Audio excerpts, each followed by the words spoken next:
Chris Paul just got released by the LA Clippers, and let's be real, man. This might be his last stop in the NBA. Like, it's very realistic that that might be the case here. Hopefully not.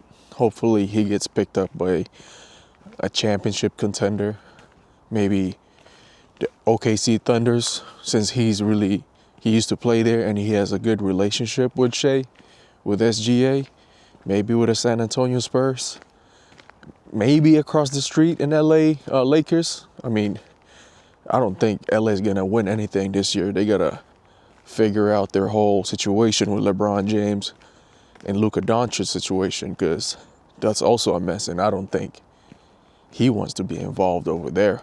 Hopefully a championship contender will pick him up, because if he retires and nobody picks him up, he's gonna end up with no championship.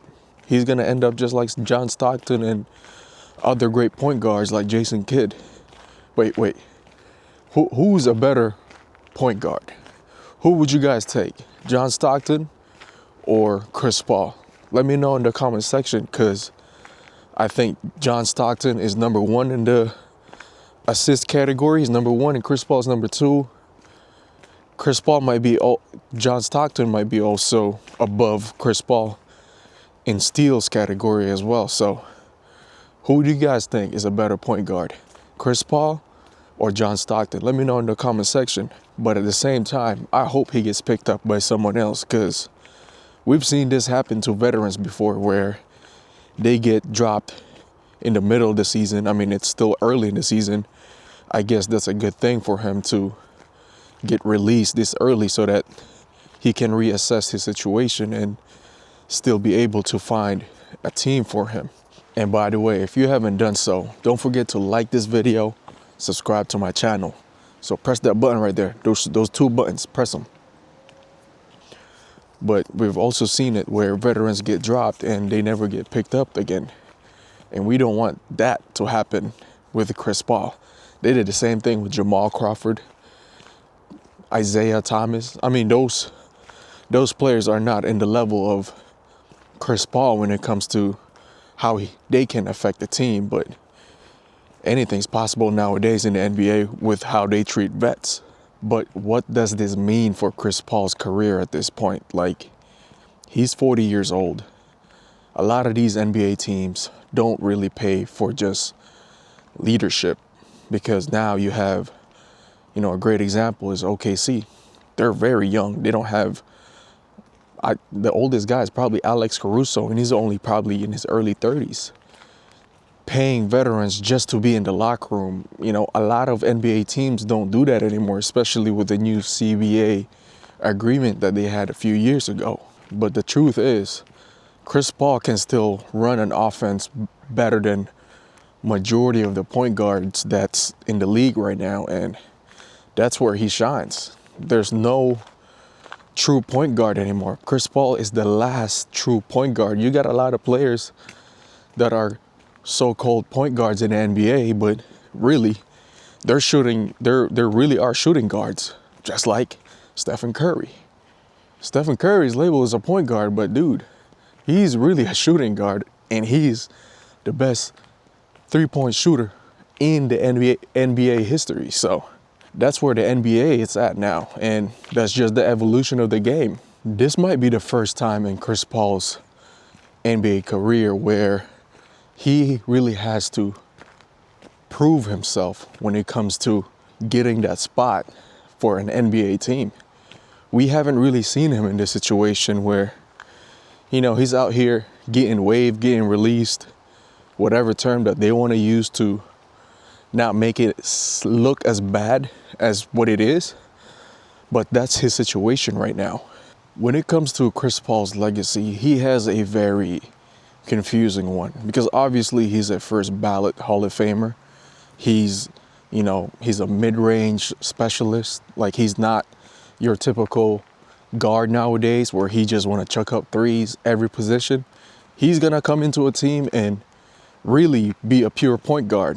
It's just unfortunate that throughout his whole career, he always been in a situation where he was in the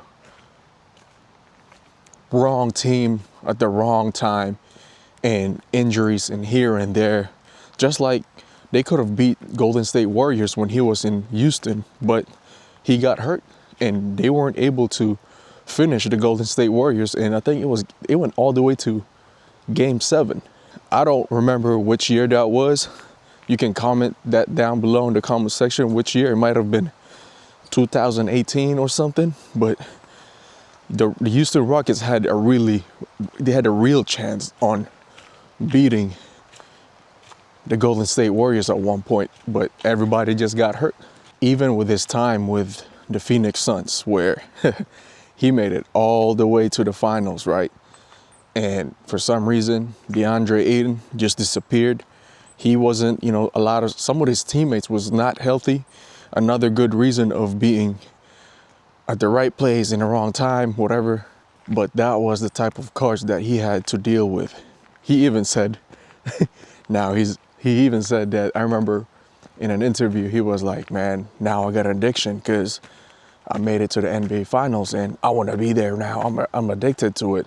And there was another meme a year later after he said that, because they didn't make it to the NBA Finals. Like, oh, Chris Paul finally beat his addiction of not going to the NBA Finals.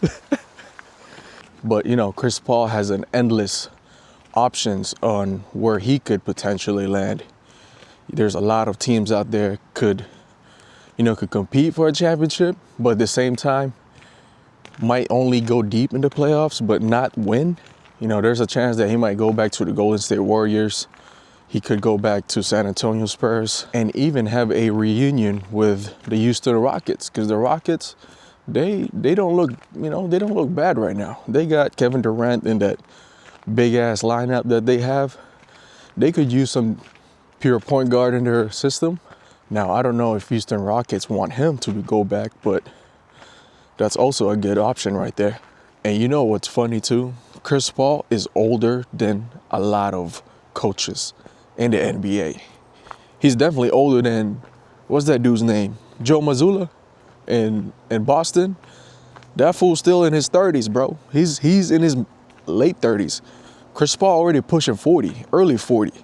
So that's also another complicated thing that he has to deal with, is our coaches trying to have someone older than them in their roster. Like, his voice is gonna be too heavy in the locker room. So think about it like this. A coach is so busy, has taken all this years to build a culture, just for your voice to be the second voice or the second option for players and the rest of the team to listen to. Because you got Chris Paul over here coming into your locker room, who has all the experience in the world and who is proven. Like, are you going to risk that if you're the coach? So that's another thing that he has to worry about when it comes to getting a team. It also makes me think that, like, why did the LA Clippers cut Chris Paul? I mean, I get it. They're trying to go younger. They're trying to have players to go, run and gun on the open floor. But, Chris Paul hasn't done that since Barack Obama was in the office. So that was like 2016. He was still with the LA Clippers. Was he in the LA Clippers? I don't know. I don't remember. But that boy can't run the way how he used to run back in the day. So, and there's already some noise that are talking about how Chris Paul should retire. It's a good time for him to retire. But what is he going to do? Because the fact that the LA Clippers said they parted ways and they're going to help him with this next journey with his career, it sounded like, yo, we don't want you in our team as a player, but you can coach though. You want to be a development, player? Do you want to help us develop our young core, our young players that's upcoming? We could give you that too. So I don't know if he's going to retire and start coaching. So I feel like that's like something that's probably already running in his mind, because there's a high percentage that he might even coach in the NBA sometime soon, because I could see him coaching for real. It's kind of sad to witness the end of Chris Paul's career, because, in my childhood, he was he was the original point guard. And no one's really, we don't have that type of point guard anymore nowadays. So it's kind of like, when are we gonna get that next pure point guard? Especially with today's type of basketball that's being played in the NBA. Maybe in Europe. In Europe, they had those, like all of the teams in Europe, they still have that traditional point guard, but not in the NBA anymore. Ain't nobody trying to YouTube all these point guards in Europe. I mean, I love watching Europe basketball or Euro League.